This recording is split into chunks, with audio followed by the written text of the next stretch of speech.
नाम शिवा अंसारी। न जाने किसने शुरू किया ये तोहफे लेने और देने का दस्तूर, न जाने किसने शुरू किया ये तोहफे लेने और देने का दस्तूर। गरीब इंसान तो मिलने से भी कतराते हैं। अमीरों ने ऐसा आडंबर रचा कि गरीबों का जीना ही मुश्किल हो गया। वो अपनी बच्ची की पढ़ाई का पैसा दिखावट, तंबू और टेंट लाइट में खर्च कर देता है। मेरा आज का टॉपिक भारत की सबसे बड़ी समस्या जो कि है गरीबी। भारत एक विकासशील देश है। भारत में गरीबी एक गंभीर समस्या है। बहुत सारे भारतीयों को 2 वक्त का खाना नहीं मिल पाता। गरीबी एक ऐसी स्थिति है जिससे कोई भी व्यक्ति गुजरना नहीं चाहता। गरीबी उसे कहते हैं जो अपनी मूलभूत आवश्यकताओं यानी कि रोटी, कपड़ा तथा मकान को पाने में असमर्थ होता है। गरीब बच्चों को उचित शिक्षा नहीं मिल पाती क्योंकि गरीब परिवार उन्हें वो नहीं दिला पाता। उचित शिक्षा न मिलने के कारण उनका मानसिक विकास नहीं होता। पर्याप्त भोजन न मिलने के कारण उनका शारीरिक विकास नहीं होता।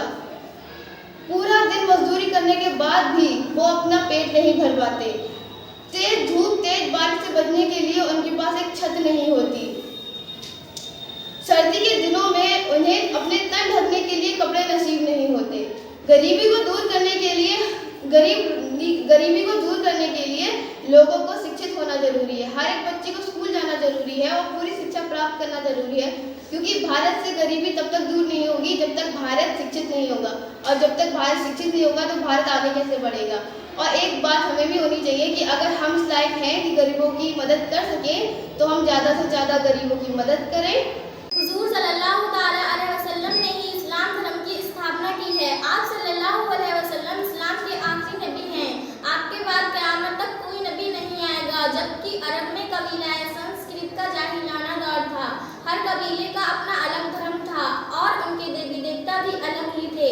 कोई मूर्ति पूजक था तो कोई आग को पूजता था। यहूदियों और ईसाइयों के भी कबीले थे, लेकिन वो भी मजहब के बिगाड़ का शिकार थे। लोग अल्लाह को छोड़कर व्यक्ति और प्राकृतिक पूजा में लगे थे। इन सबसे अलावा पूरे अरब में हिंसा का बोलबाला था। औरतें और बच्चे महफूज नहीं थे।